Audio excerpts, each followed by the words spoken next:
Minutos. Hoy es domingo. Bueno, la ventaja es que esto va a quedar grabado y lo vamos a compartir en nuestras cuentas y en nuestras redes. Ya se está notando como el agotamiento de las personas con los, con los congresos, los webinars. Sí, hay La muchísimo. verdad es que a mí me han mandado como 500 de cáncer de mama y ya dije, no quiero, estoy harta. De A verdad mí me es, pasa que a mí me pasa que los quiero ver todos y no, no yo no, puedo. ya yo no quiero nada. Estoy súper cansada, de verdad. Pero bueno, es lo que A mí me hay. pasa igual, que de verdad que hay cosas que se ven bastante interesantes que quiero ver, pero es que ya tengo que comenzar a decir que no. Es muy difícil. Hay que decir que no, Sí. porque si no se le quema a uno todo. Sí.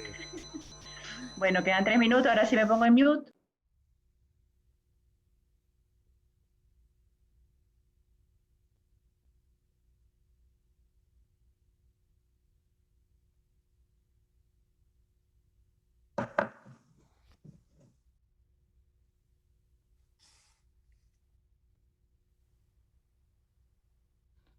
Usted es compañero de Gilberto, ¿no? Yo soy socio de Gilberto, sí. O sea, yo no soy de la misma promoción de Gilberto, yo soy de una promoción anterior de Gilberto, pero trabajamos juntos aquí en Miami. Gilberto se trae a todos los barguistas. Sí, sí. Bueno, esta vez no lo traímos, no sabes que yo trabajo con Jorge Murillo, que es varguista, o sea, que era de la sección de infectología del Vargas, con el doctor Guzmán Blanco. Y cuando Murillo se vino para Estados Unidos, yo estaba en Connecticut y él me reclutó a mí para venirme a Miami. Y después cuando Gilberto salió de infectología, yo lo conocía de la Santa Sofía, porque cuando yo trabajé en Venezuela, trabajé en la Santa Sofía. Y él trabajaba ahí como interno. Y entonces cuando se graduó, nos lo trajimos también. Entonces, coincidencialmente, son de la Vargas todos, ¿no?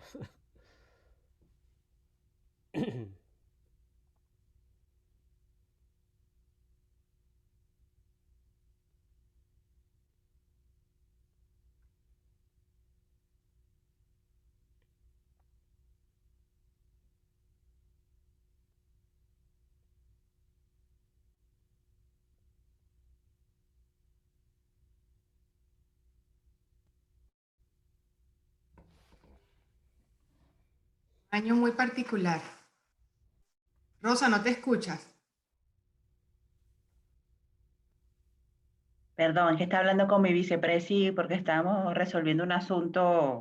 Ah, eh, ok. Pensé que estaba... no les estaba diciendo nada a ustedes, tranquilos.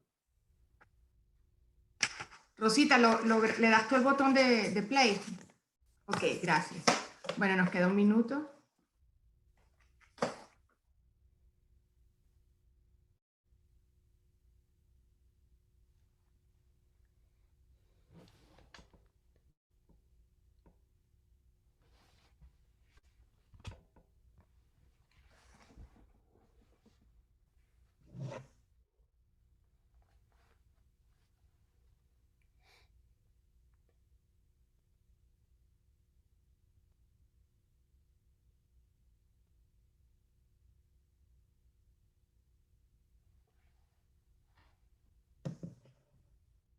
Buenos días. Mi nombre es Raquel Lucena, miembro de BAMA, y esta mañana los acompaño para cerrar la cumbre, nuestra cuarta jornada de la primera cumbre de médicos venezolanos en el extranjero, Experiencia Iberoamericana en COVID 2020. Hoy tengo el honor de recibir a un invitado de lujo, de vasta experiencia, amigo de BAMA, acaba de participar, de hecho, en el Congreso de Infectología en Venezuela. Y bueno, nos complace presentarles al doctor Carlos Torres Vieira. El doctor Torres Vieira es graduado en la Universidad Central de Venezuela, en la Escuela José María Vargas. Hizo su residencia en medicina interna en el hospital de St. Raphael en Yale University.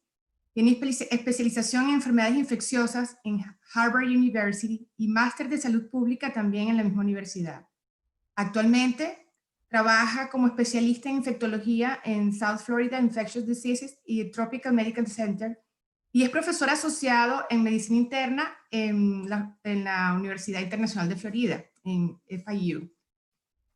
Bueno, sin más preámbulo, para disfrutar la ponencia del doctor Carlos Torres Vieira. Le doy la bienvenida. Buenos días, doctor, ¿cómo está?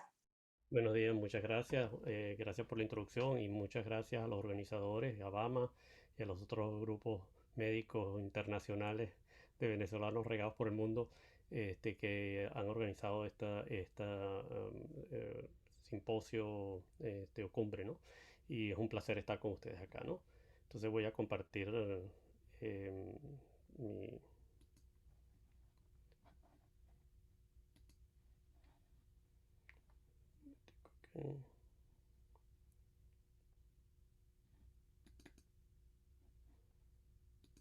Mientras el doctor se acomoda, bueno, 10 lecciones que hemos aprendido durante los 9 meses de pandemia. Ha sido un año muy particular y el doctor Carlos Viera compartirá con nosotros cómo ha sido este año y qué nos ha dejado. Adelante, doctor. Ok, muchas gracias.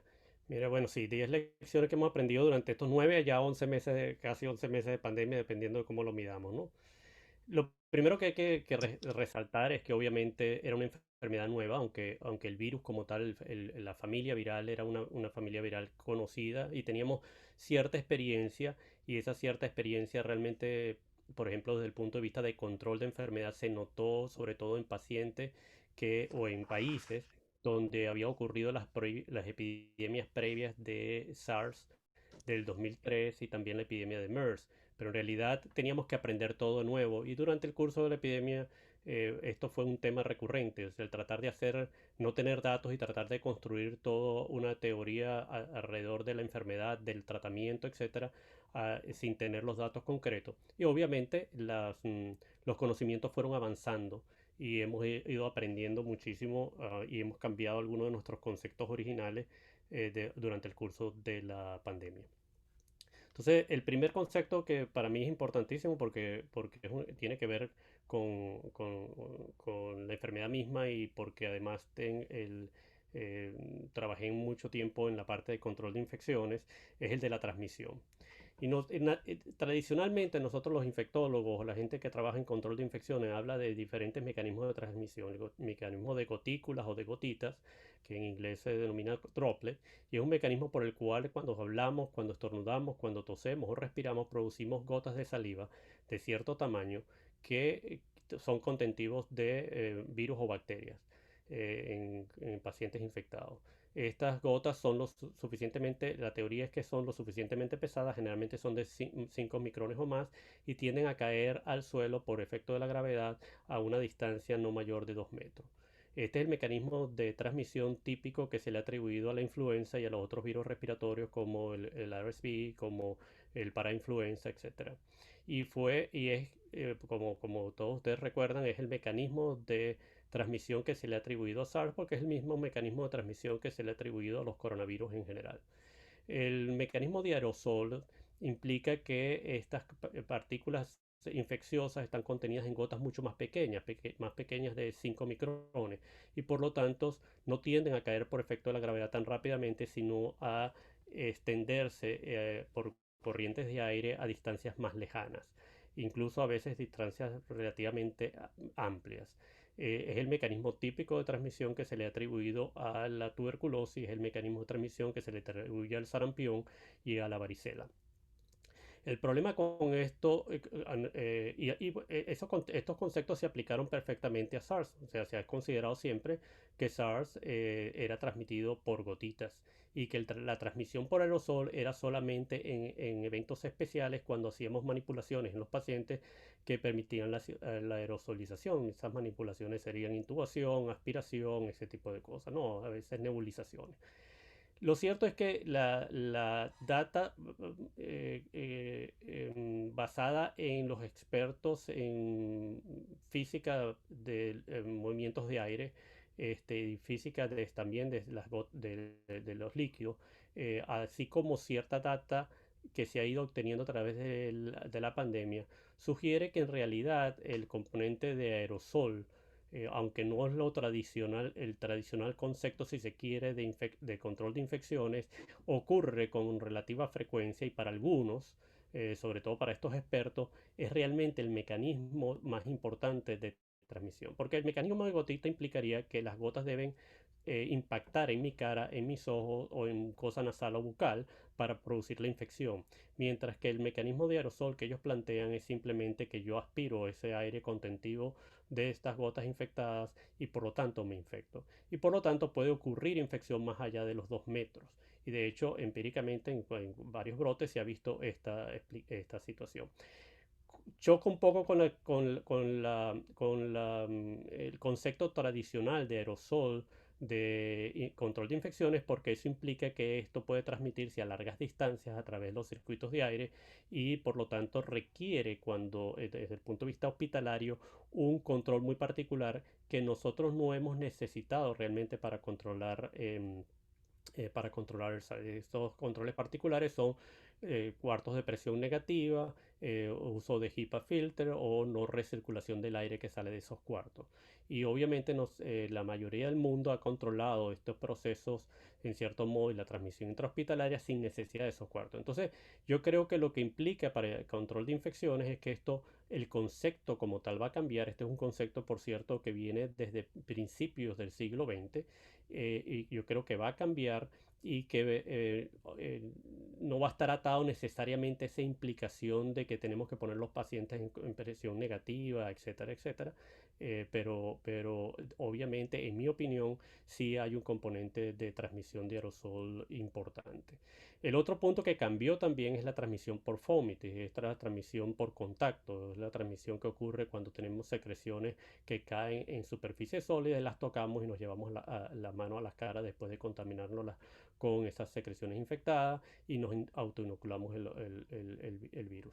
Este mecanismo que se creía muy intenso al principio de la pandemia, por ejemplo, es un mecanismo que es bien reconocido en el virus sincitial respiratorio.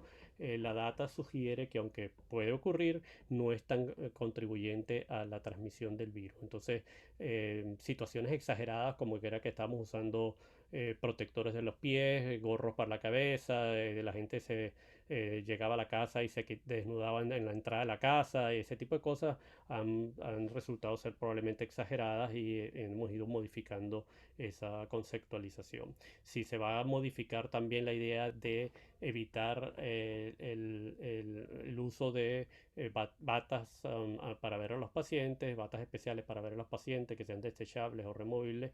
Bueno, no sé si vamos a llegar a eso, pero no sugiere que la data, no es que no haya transmisión, pero que es mucho menor. Entonces, como les dije, todo este concepto viene no solo de que puede haber una transmisión por aerosol, no solo viene de la dinámica del fluido, sino también del hecho de que pacientes asintomáticos generalmente producen gotas que son mucho menores de 5 micrones. De hecho, estos expertos en fluidos sugieren que esas gotas mayores de 5 micrones no tienden a caer de todas maneras tan fácilmente a las superficies. O sea, a la superficie en una distancia de 2 metros, que generalmente tienden a ser gotas incluso más grandes que tienen en el rango de los 10 micrones. La otra cosa que no pareciera poder explicar la transmisión por gotitas son los eventos de super spreading, donde una persona es capaz de infectar a muchísimas personas en un cuarto o en una reunión sin tener contacto directo con todas esas personas. Por ejemplo, el caso del coro de la práctica coral en Seattle, donde una persona fue capaz de infectar a 60 y pico de personas, donde no hubo contacto directo lo suficiente como para justificar la transmisión con gotículas para las 66 personas que infectó. El otro elemento que sugiere que también puede cursar por aerosol es que se ha demostrado viabilidad del virus en aire evaluado mucho más allá de los 2 metros de distancia del agente productor. Y finalmente, un elemento que siempre se ha utilizado en control de infección para refutar la transmisión por aerosol es el AR-Sub0 o el RO, que es el número reproductivo básico, porque se sugiere que generalmente infecciones que se transmiten por aerosol tienen un número reproductivo básico muy alto, como el caso del sarampión, que tiene un número reproductivo básico de alrededor de 12 a 18, y que estos números reproductivos de 2 a 3, que es el típico de SARS, son muy bajos para justificar eso, pero eso pareciera que tiene que ver no solo con la transmisibilidad de una forma u otra, sino también con características particulares del virus. El segundo elemento, entonces, venido de justamente el elemento anterior, es el de las precauciones. Y desde el principio de la epidemia se sugirió el uso de mascarilla y protección facial, el distanciamiento social y el lavado de manos. Y bajo esos mecanismos de control de infecciones básicamente son los que hemos seguido utilizando durante toda la pandemia. Pero debido a este reconocimiento de la posible transmisión aérea o el componente aéreo en la transmisión de SARS-CoV-2, entonces se ha hecho mucho más hincapié últimamente en evitar los sitios cerrados, en prestar atención a la ventilación y en evitar las aglomeraciones, toda vez que en esos sitios cerrados con poca ventilación se puede acumular virus que puede ser inhalado por pacientes por otras personas que no están infectadas y infectarse a su vez. Ejemplo, hay muchos. Les traigo este ejemplo que es de una escuela de spinning Ottawa, perdón, en Ontario, en Canadá, donde se cumplieron la reglamentación de usar el distanciamiento de 6 pies entre las bicicletas, se le tomaba la temperatura a todos los participantes, igualmente que no tuvieran sintomatología, se hacía limpieza exhaustiva de todas las bicicletas entre personas, se utilizaba máscara antes y después de la clase y se mantuvo la clase a una capacidad menor de 50% y estas eran las reglamentaciones que hemos estado utilizando, que se han ido sugiriendo para los gimnasios, etcétera. Sin embargo, esto no fue suficiente y una sola persona infectada fue capaz de infectar a 48 personas. 46 de estas personas fueron participantes de la clase de spinning, 2 de estas personas fueron empleados del gimnasio y a partir de ahí además hubo 26 casos secundarios, o sea, un total de más de de alrededor de 76 casos hasta el momento en que hicieron el reporte de casos a partir de un solo evento que nuevamente sugiere que hay un cierto componente de transmisión aérea aunque sea limitado.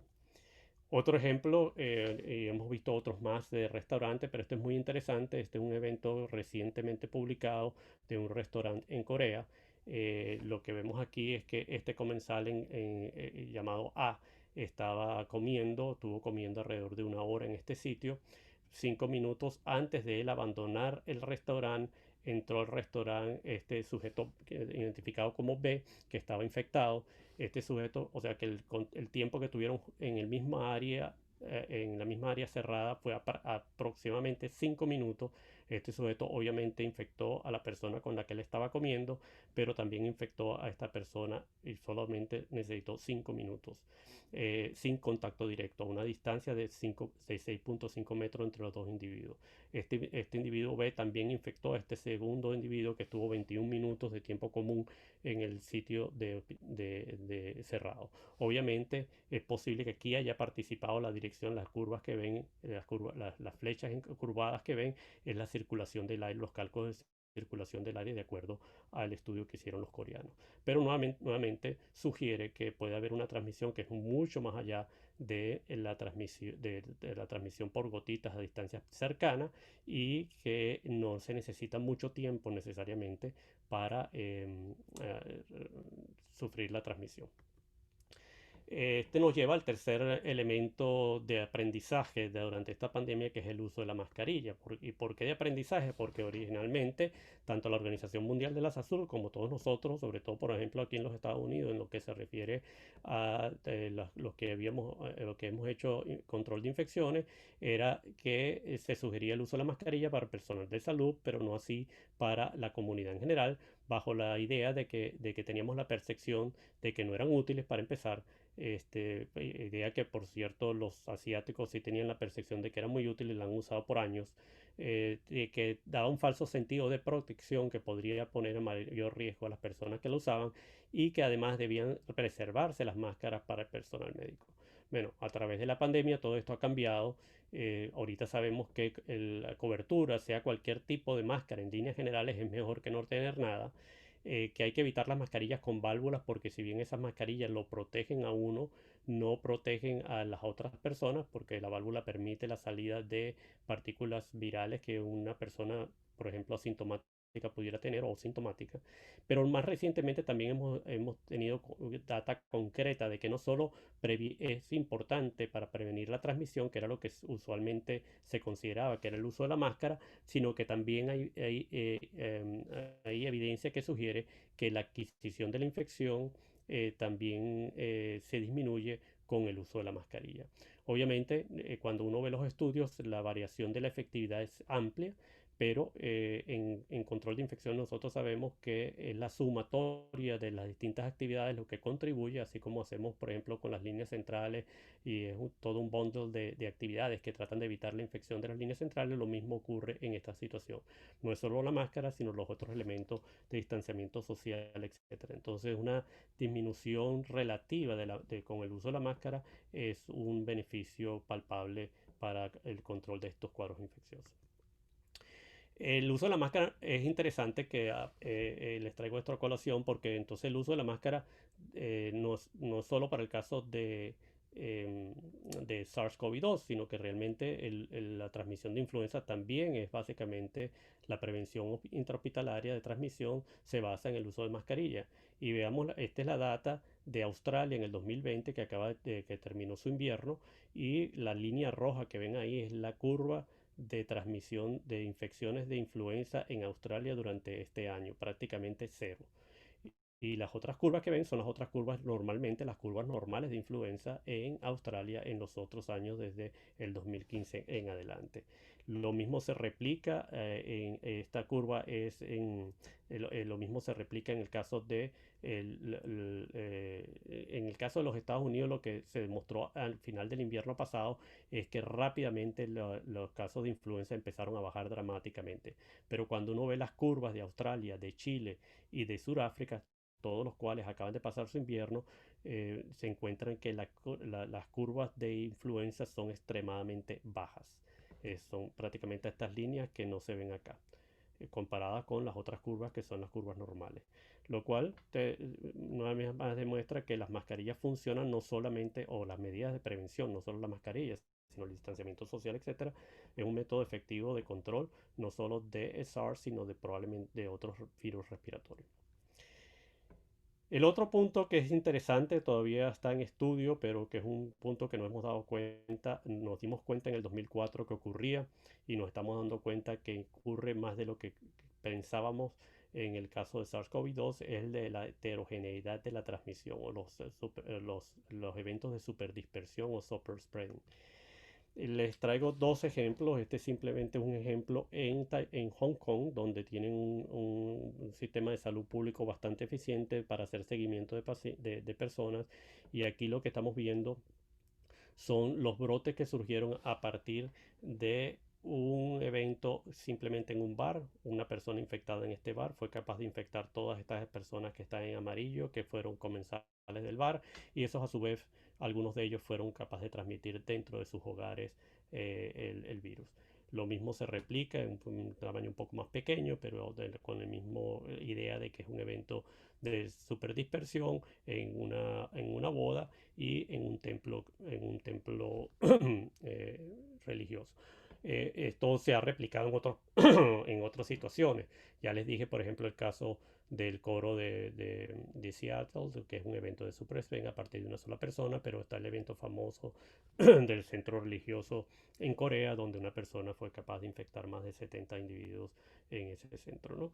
A partir de ahí han surgido otros centros, pero la conclusión importante es que el 80% de los casos infecciosos se producen a partir de un 10 a 20% de casos. Es decir, que estos eventos super spreading eran responsables de la mayoría de los casos de transmisión, o del origen de casos de transmisión en otras situaciones. Y que el 40 al 61% de los casos de estas transmisiones, según los cálculos de estos investigadores de modelos matemáticos, ocurría durante el periodo asintomático de la enfermedad. ¿Por qué ocurren estos eventos de transmisión extensiva? probablemente tienen que ver con las condiciones mismas del evento. En el caso, por ejemplo, del VARS, lo mismo en el wedding o también en el templo, tiene que ver con lo que mencionamos anteriormente: circulación de aire, conglomeración de personas en un sitio cerrado, etcétera. Entonces, probablemente el evento tiene un factor muy importante en la producción de estos eventos, pero obviamente hay unos eventos de individualidad de la persona que todavía no están totalmente claros. Unas personas son mucho más sociales que otras, tiene mucho más interacciones sociales que otras, y eso lo hemos visto también en modelos de transmisión de enfermedades de transmisión sexual, donde tiende a ocurrir también algunos de estos eventos de super spreading. Y obviamente se piensa que también tiene que influir la individualidad en lo que se refiere a la carga viral que un individuo pueda tener, que hace que uno pueda tener una carga viral más alta que otra. Realmente es un elemento que influye, eso todavía no está muy claro.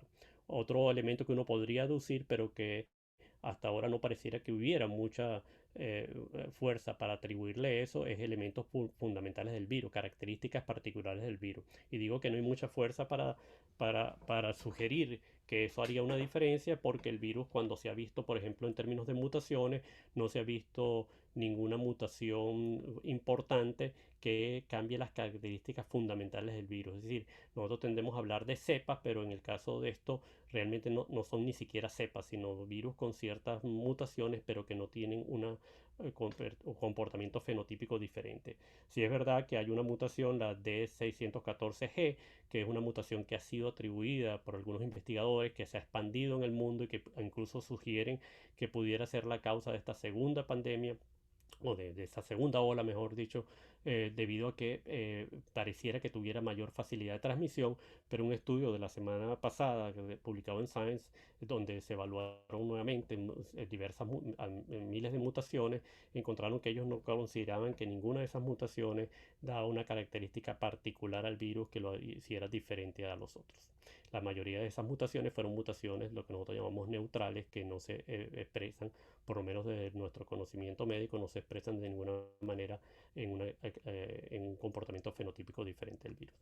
Este segundo ejemplo es en cambio de China, de Wuhan, y nuevamente se replica la misma idea que encontraron en Hong Kong, donde el 15% de casos a través de eventos de superdispersión fueron responsables del 80% de las infecciones secundarias, y se encontró que había una relación positiva con la duración, obviamente, y la proximidad de la interacción social, y eso creo que es lógico de pensar. El siguiente elemento es el elemento de diagnóstico. Y aquí, obviamente, el diagnóstico inicial, el diagnóstico que ha sido el caballo de batalla para las situaciones de enfermedad aguda, ha sido el de PCR. Es un método bastante preciso, donde obviamente puede haber falsos positivos, pero se consideran que son muy pocos. Es altamente sensible, es capaz de identificar muy pocas partículas de virus, pero tiene la incomodidad de que es un método costoso, un método que obviamente no está fácilmente disponible, especialmente en zonas no desarrolladas o en zonas rurales. El resultado puede ser relativamente rápido, pero el resultado realmente depende, la rapidez del resultado depende de la demanda, y cuando tenemos muchísimos más casos, entonces el retorno del resultado se hace muy lento, y a veces no contribuye a los procesos de investigación de casos y contactos. Y lo otro importante con respecto al PCR, que yo considero que ha sido desde el punto de vista a veces médico, y sobre todo desde el punto de vista del público en general, es que una prueba negativa no predice el futuro, solamente predice que es negativa en el momento en que se hace la prueba. Pero si el paciente está en su periodo de incubación, el paciente en 24 horas pudiera estar positivo, y simplemente no nos quiere decir una prueba negativa que él no va a hacer la infección. Como les decía, que a veces tiene que ver con los números de casos y la demanda pruebas. Esta es una foto reciente de Los Ángeles, donde es un centro de pruebas y ven la demanda necesaria. Obviamente el retorno de resultados de estas pruebas no va a ser 24 horas, sino que puede tardarse 48, 72 o incluso más. A veces en los Estados Unidos, sobre todo al principio de la epidemia, nos podíamos tardar 7 días y más en tener resultados en pacientes hospitalizados. El segundo método diagnóstico es el de la serología, y aquí la ventaja del método de la serología es que es relativamente poco costoso, pudiera estar ampliamente disponible, especialmente porque obviamente hay métodos rápidos, métodos que pueden ser utilizados a la cabecera del enfermo, pero el problema con esos métodos es que justamente la precisión entonces es muy variable y por lo general muy baja. Tiende a ser mucho más seguro hacer el método serológico a través del laboratorio con las pruebas normales de ELISA, etcétera, que se hacen, ¿no? El otro punto que es clave en el uso de la serología es que realmente es un diagnóstico tardío. Cuando uno evalúa un paciente con COVID-2, cuando se evalúa primero depende de si estamos utilizando una prueba que determina inmunoglobulina M e inmunoglobulina G o solamente inmunoglobulina G. Obviamente la inmunoglobulina G tendrá un incremento más tardío que el de la inmunoglobulina M, pero aún así, si usamos uno que combine los dos, prácticamente en las primeras semanas de la enfermedad uno podrá encontrar serologías positivas en aproximadamente un 15% de los pacientes, mientras que en la segunda semana puede aumentar a un 30%, y es en la tercera y cuarta semana donde tenemos niveles de positividad que rondan los 90%. Entonces es un método de diagnóstico tardío, tiene poca utilidad en el diagnóstico agudo, excepto en algunos casos que, por ejemplo, un paciente que tenga PCR negativa, sabemos que el PCR, la sensibilidad es del 70% y que pueden tener persistentemente negativas, y pudiéramos hacer el diagnóstico a veces con la presencia de los anticuerpos. Pero de resto es un método que sería muy útil para el diagnóstico de prevalencia de la enfermedad, como se hizo en España, pero que para diagnóstico, como se ha hecho en Venezuela, es un método que no tiene ninguna utilidad y no debería tener ningún rol. Y finalmente, lo nuevo, lo más reciente que se ha discutido mucho es la determinación antigénica. Esta determinación antigénica es un método poco costoso, eh, potencialmente disponible muy ampliamente. Todavía no hemos llegado a los métodos relativamente, sí poco costosos, pero no baratos, ¿no? Y todavía en la mayoría de los centros se hace todavía métodos de diagnóstico de antígeno que utilizan cierta maquinaria, pero se está llegando a los métodos diagnósticos que son como el que ven en la foto, que pareciera un examen de embarazo, y que son de fácil aplicación y que podrían ser aplicables en la comunidad de una forma importante y segura. Son métodos, sin embargo, que tienen una sensibilidad disminuida cuando se compara con el PCR. ¿Por qué? Porque tienden a necesitar una mayor cantidad de virus para poder detectarlo. El resultado, la ventaja con el PCR es que el resultado es generalmente muy rápido. Entonces, ¿por qué se le ha dado mucha hincapié al uso de pruebas antigénicas actualmente? Porque, por lo que dije lo que tarda el resultado en hacerse. Si una prueba de PCR empieza a identificar la presencia de virus a concentraciones muy bajas, incluso a concentraciones donde todavía no ocurre transmisibilidad, porque realmente se necesita concentraciones alrededor del millón de partículas virales para empezar a transmitir el virus. La prueba antigénica tiende a ser positiva más en ese rango y hacerse negativa nuevamente al final de esta curva cuando el rango nuevamente vuelve a caer. Entonces podría reflejar mejor el periodo de transmisibilidad del virus. Pero para un paciente con cuadro clínico consistente con COVID, uno considera de todas maneras que como esta prueba es menos sensible, uno considera que la prueba de PCR debería ser mejor. Si la prueba de PCR se tarda mucho en resolverme, para el momento en que yo tengo la prueba, si es 3 días después o es una semana después, dependiendo de las circunstancias, puede ser no útil porque no me permite reevaluar los contactos de pacientes, porque ya a su vez estos contactos se han hecho positivos. Recordemos que el promedio o el promedio de inicio de los síntomas ocurre alrededor del quinto día en un paciente que se ha infectado, y que unos 2 o un día antes de eso ya está transmitiendo virus. Entonces, si la respuesta es muy tardía para efectos de salud pública y para efectos de los que están haciendo tracing o seguimiento de contacto, ya se perdió ese periodo de identificar los posibles transmisores. Em, entonces, bueno, la otra idea de la prueba rápida es que si bien es negativa, uno podría decir, bueno, si yo le hago una prueba rápida a alguien que fue un contacto y está negativa, por ejemplo en las escuelas, yo le hago a todos los niños una prueba rápida que es poco costosa y está negativa, pero la repito frecuentemente, es decir, a intervalos de un día o 2 días, el hecho de que esté negativa porque uno de esos niños, porque todavía no tiene el rango de transmisibilidad de 10 a la 5, yo lo puedo, eso va a aumentar en en las siguientes 24 horas y lo puedo identificar en las siguientes 24 horas. Es mucho más efectivo y me permite una mejor movilidad e identificación de casos en las escuelas que lo que podría ser un método de PCR. El siguiente elemento es el de tratamiento. Y realmente no voy a entrar mucho en esto porque el doctor Torres Madrid habló ampliamente de esto en una extraordinaria conferencia ayer, así que simplemente me limitaré a decir que lo que sabemos que funciona es que el oxígeno, de los suplementos de oxígeno y el uso de la pronación, los esteroides, la anticoagulación, y podemos decir que tenemos data que sugiere que el remdesivir, aunque algunos tengan sus dudas y podamos debatir la data norteamericana versus la data del estudio de la Organización Mundial de la Salud, y los anticuerpos monoclonales tienen evidencia de que tienen funcionalidad en el tratamiento de la enfermedad.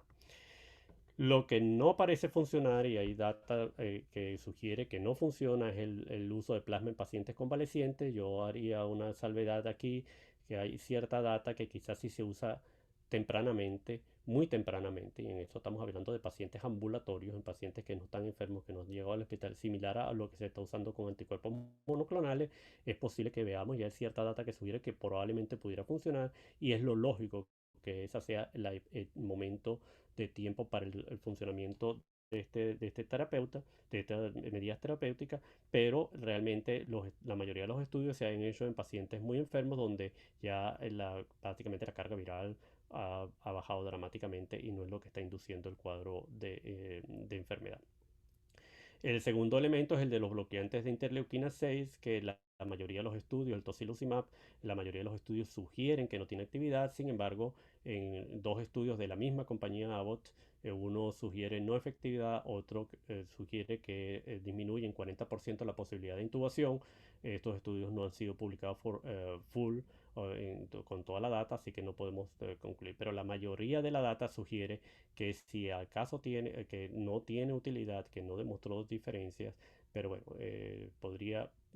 no parece, por esto lo incluyo en el que no parece funcionar, pero con cierta, con cierta dudas, ¿no?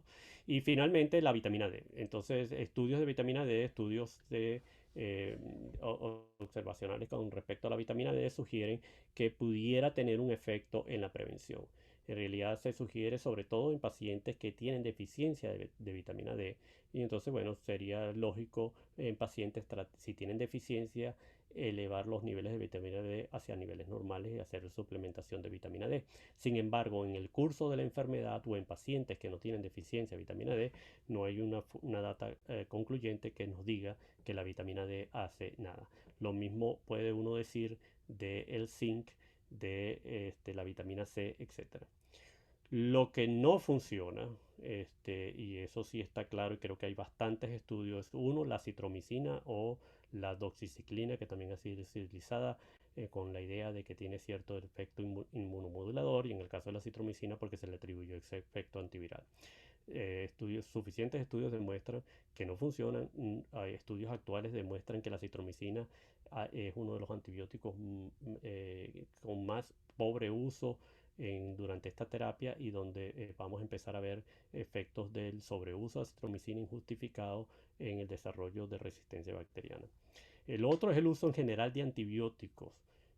Si bien el uso de antibióticos está indicado si hay una enfermedad bacteriana secundaria, las datas tanto de España como de otros países sugieren que la infección combinada al inicio de la enfermedad es apenas alrededor del 5%, y la infección combinada, es decir, del virus con una bacterias, infecciones secundarias, ocurren alrededor del 15%, sobre todo en pacientes que están en terapia intensiva. Entonces, no se justificaría el uso tan extensivo que ha habido de antibióticos durante esta epidemia.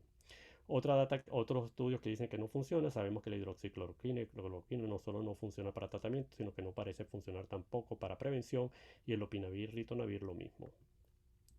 El séptimo punto tiene que ver con aislamiento y cuarentena. Este es otro que hemos variado. Recordemos que la decisión aquella famosa de hacerle 2 pruebas de PCR con 24 horas de diferencia a todo paciente que fuera infectado para determinar si el paciente podía ser eliminado de la cuarentena fue una decisión que básicamente tomaron los chinos en el curso de su epidemia, una decisión que parecía para ese momento lógica, pero que la data no ha soportado. ¿Qué pasó? Que empezamos a ver pacientes que tenían PCR positivas o intermitentemente positivas por semanas, incluso hasta 3 y 4 meses.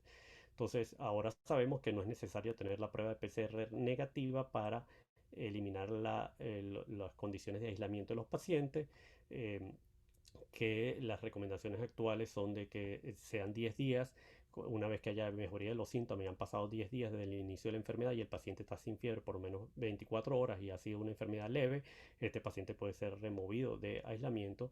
En el caso de los inmunosuprimidos o enfermedad severa, se podría extender esto a 20 días, ya que se ha determinado que ha habido casos de transmisión de determinación de virus infeccioso o de virus transmisible alrededor del día 15.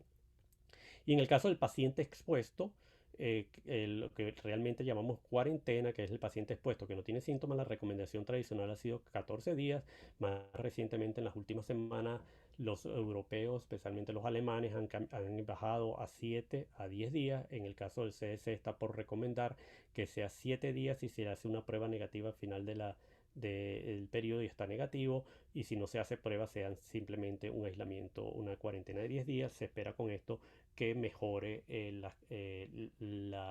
compliance, o mejore que la gente siga la indicación de mantenerse en cuarentena.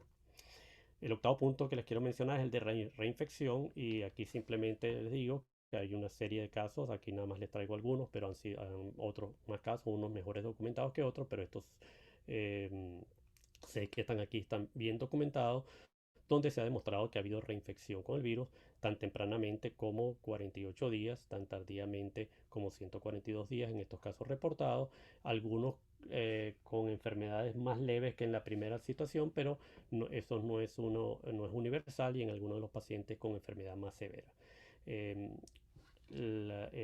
Como digo, hay muchos más casos. En líneas generales, sin embargo, pareciera que dado toda la casuística que hemos tenido de COVID-19, que la reinfección es un evento que no es frecuente y que la mayoría de los pacientes tienden a crear una cierta inmunidad. En todo caso, quedan ciertas preguntas, dado que se ha probado el concepto de que la reinfección puede ocurrir. Ocurre porque determinados individuos tienen una respuesta inmune deficiente. Va a ser la respuesta inmune protectora a larga data. Se debe a que tenemos diferentes cepas y por eso se comportan fenotípicamente diferentes. Eso no pareciera ser el caso, pero es una duda todavía. La inmunidad previene la transmisión o no la previene, y si dado que se puede haber casos de reinfección, entonces uno se pregunta si es factible obtener la inmunidad de rebaño. Todas estas preguntas no tienen todavía respuesta, pero es donde estamos ahorita con respecto a los casos de reinfección. El noveno punto es el control epidemiológico. Y aquí diversos países han usado diversos métodos. Uno es el aplastar y prácticamente normalizar la curva, es lo que hizo Vietnam, New Zealand y Taiwán. Otros usaron métodos el uso universal de mascarilla, el uso intensivo de pruebas de diagnóstico y aislamiento rápido, en este caso por métodos electrónicos, que fue la forma como Corea controló su epidemia. Y en estos dos primeros casos controlaron bastante bien la epidemia, lo lograron desaparecer por meses y se han mantenido en líneas generales. Si bien Corea está empezando a ver un aumento en los casos como una segunda ola, en líneas generales se han mantenido con una situación de pseudonormalidad en las actividades diarias. De hecho, Corea nunca llegó a cerrar severamente sus actividades sociales como universidades, etc. Otra posibilidad es el uso de máscaras, investigación de brotes de forma agresiva y aislamiento, que es lo que hizo Japón y también le resultó efectivo. Pero el último punto, eh, el, la idea, el último punto es lo que hicieron otros países. En el caso de Suecia fue permitir seguir su rumbo de la enfermedad y tratar de proteger a los vulnerables buscando una inmunidad de rebaño de forma natural. Yo creo que la data sugiere que eso fue un error y que primero no lograron evitar el colapso económico en Suecia, que fue similar al de otros países que fueron más agresivos. Segundo, la mortalidad fue muy alta. Y tercero, fueron incapaces porque es muy difícil realmente implementar ese concepto de solo proteger a los vulnerables o a los ancianos. El segundo punto era el caso del Reino Unido, esperaron un momento adecuado para intervenir, se iban en un rumbo similar al de Suecia y revirtieron hacia un lockdown, un cierre y el tercer caso es el caso pobremente eh, implementado en los Estados Unidos de cerrar, pero no aplastar la curva, o sea, abrir tempranamente, lo cual nos da estas curvas como la que estamos viendo en los Estados Unidos, donde podemos hablar de tres olas, pero a lo mejor pareciera a veces que es una sola ola con tres picos. Y donde cada pico es peor que el anterior, ¿no? Entonces, obviamente es un método inadecuado. Yo pienso que nos hemos dado cuenta del impacto que tienen estas cierres de las comunidades desde el punto de vista social, desde el punto de vista económico. El problema con el lockdown, con el cierre total, como lo volvieron a hacer en algunos países europeos, no es que no sea efectivo, no estamos demostrando, o sea, se ha vuelto a ver. Francia ha bajado su curva, Alemania ha bajado su curva, España ha bajado su curva, simplemente que el impacto económico es importante.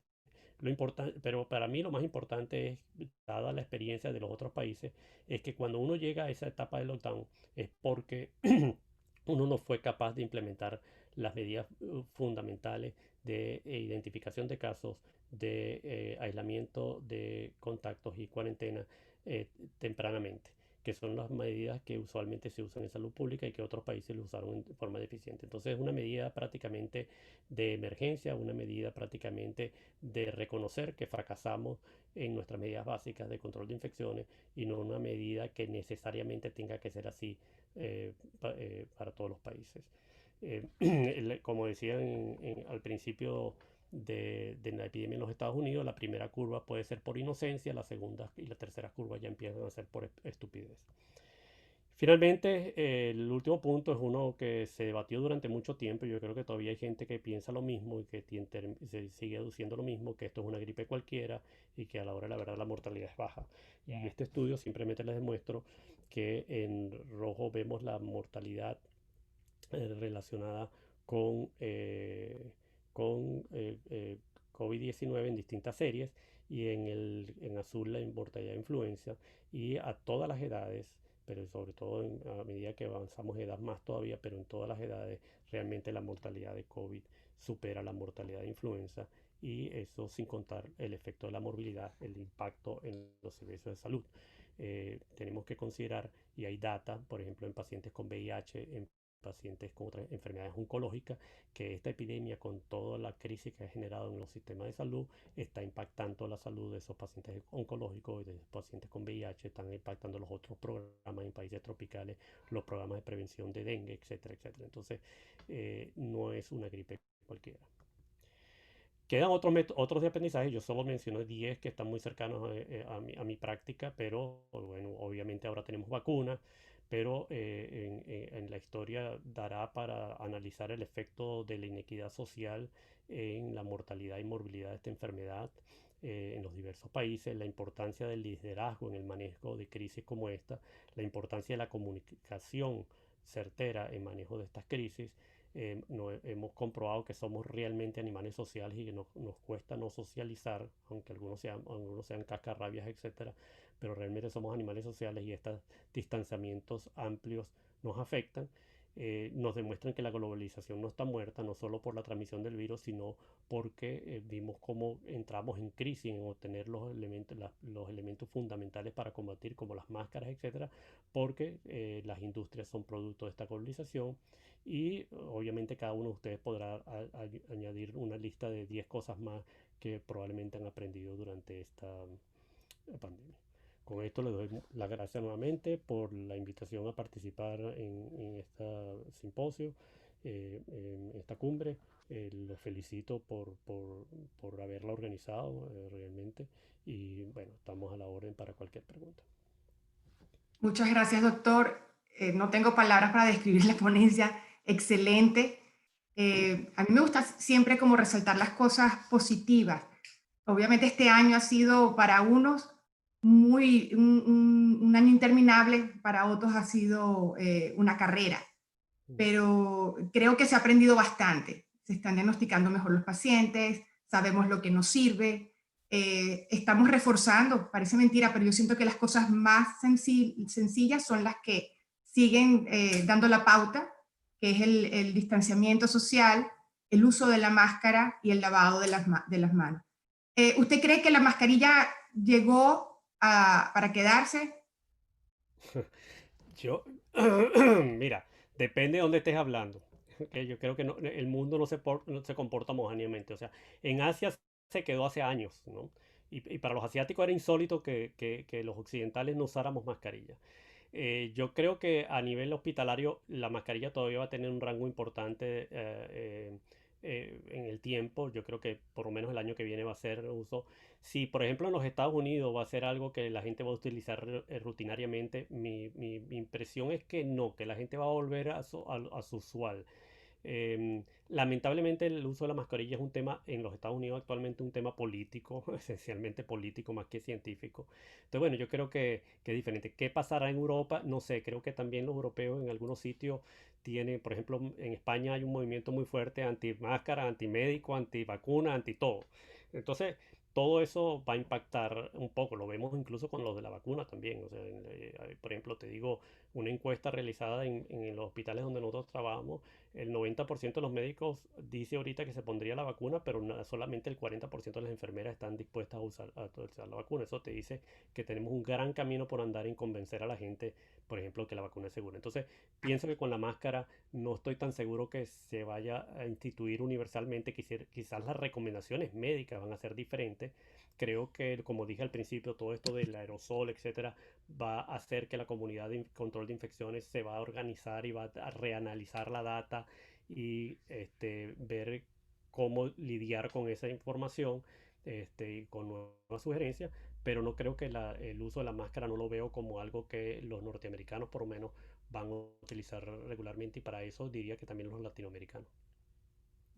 Bueno, yo he sentido que dentro del manejo de esta pandemia, las pruebas han sido como un punto sensible.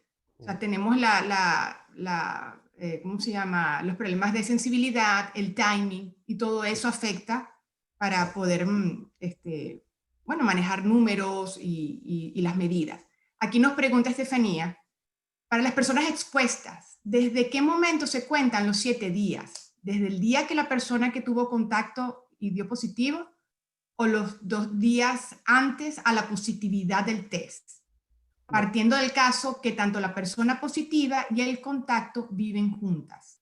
Fíjate, la idea es la siguiente: tú cuentas a partir del momento del contacto. Generalmente cuando un paciente se infecta y va a manifestar síntomas, el promedio de los pacientes infectados hacen la sintomatología, estamos hablando probablemente cercano al 80% en los primeros 5 días. Pueden empezar a transmitir a su vez la enfermedad en los primeros 2 días. Por eso es que es tan difícil hacer el tracing, tiene que ser muy rápido. Por eso es que a los coreanos les resultó el tracing electrónico. Entonces, la idea es, usted espera, o usted no sea, un error frecuente es que la gente dice, ay, me expuse ayer, me hago la prueba hoy. Bueno, mira, la probabilidad de que la prueba esté positiva, aún a usted adquiriendo el virus en 24 horas, es altísima de que esté negativa. Entonces, la sugerencia es, usted se hace la prueba cercano al 7º día, o al quinto, sexto día. Si la prueba está negativa a esa etapa, entonces se recomienda, sí, el 7 días es suficiente. Si usted no se hace la prueba, entonces se recomienda que sean 10 días. Va a haber siempre un extremo de pacientes. Como te digo, por ejemplo, cuando tú analizas la data, el 97% de los pacientes hacen manifiestan síntomas después de exposición al 12º día. Quiere decir que el 13 y al 14 y al 15, quizás al 16 al 17, hay un pequeño número de pacientes que podrían transmitir, pero desde el punto de vista global de manejo de salud pública, tú no tienes que ser perfecto, de agarrar 100% a todo el mundo, ¿no? Entonces, por eso se están haciendo esas flexibilizaciones. Entonces, para contestar la pregunta, dice, si yo me expuse hoy, yo empiezo a contar 7 días a partir de hoy, me hago la prueba no mañana, sino que me hago la prueba en unos 4 o 5 días. Si la prueba está negativa, el 7º día paro. Excelente, gracias. Bueno, yo podría estar creo que toda la mañana haciéndole preguntas. Lamentablemente se nos acabó el tiempo. Y le quiero preguntar para despedirnos, usted como infectólogo, el doctor Torres ayer comentaba que él aspiraba por lo menos un mejor antiviral. Usted como infectólogo, ¿qué le gustaría, qué le pediría al niño Jesús para que le trajera para Bueno, yo le pediría aplicarlo al manejo de esta pandemia? Yo soy más ambicioso que Torres Madrid, o sea, quiero más regalos, ¿no? No, uno es que la vacuna se pueda aplicar y que, sobre todo, yo no tengo duda que los países europeos y los Estados Unidos van a tener, pero sobre todo lo pediría para el resto del mundo, ¿no? Veo complicado la administración de vacunas para el resto del mundo, por la capacidad de vacunas, etcétera, etcétera. Entonces, que eso se pueda mover rápidamente y que no sea un evento nuevamente de disparidad social o de país que tanto estamos acostumbrados y cómo ha impactado esto. Y el segundo, sí, estoy de acuerdo con Torres Madrid, lo pelearé contra Torres Madrid para que me lo regalen a mí, que es el antiviral. Bueno, por último, algo oral que permita tratar a los pacientes antes de que estén en el hospital. Así como, o sea, yo creo que los anticuerpos monoclonales son excelentes, pero no es algo que tú puedas usar masivo. Tú quieres algo que puedas dar oral, porque el problema es que no sabemos quiénes de estos pacientes que se infectan realmente van a progresar. Sabemos quiénes tienen riesgo de progresar, pero no sabemos quiénes realmente lo van a hacer. Entonces, oye, un tratamiento oral que podamos dar masivamente y evitarnos todo este dolor de cabeza en los hospitales sería ideal. La gran incertidumbre de esto, a pesar de todo lo que se ha aprendido. No me gustaría esta es una situación que yo creo que al final hay que seguir teniendo paciencia y portarse bien, porque independientemente de los desaciertos de los gobiernos, esta situación puso de cabeza al planeta. La comunidad científica y los médicos, los sanitarios, como dicen en España, está agotada, pero al final creo que depende del resto de la comunidad. Y ya la gente, me asusta ahora las fiestas, porque la gente está agotada mentalmente. Creo que tenemos un compromiso y eso hay que repetirlo hasta el cansancio, o sin cansarnos. No solamente, o sea, si queremos seguir celebrando el año que viene, creo que hay que hacer un poco de sacrificio este año. Bueno, doctor Torres, gracias inmensamente. Y bueno, le dejo para que se despida. Bueno, muchísimas gracias nuevamente. Fue un placer estar con ustedes. No me afectó para nada ser tempranero. Yo sé que me encanta ser tempranero, ver el amanecer, así que, pero muchas gracias por la invitación y nuevamente la felicito por el esfuerzo de haber montado todo esto. A todos los... Muchas gracias. Bueno, los vamos a dejar unos minutos. En 7 minutos nos vamos a unir con el doctor Rafael Grossman, que nos trae un tema sumamente interesante, innovador, casi que futurista y necesario. Entonces vayan a tomarse su cafecito, un refrigerio, vayan al baño y nos vemos en pocos minutos con el doctor Rafael Grossman.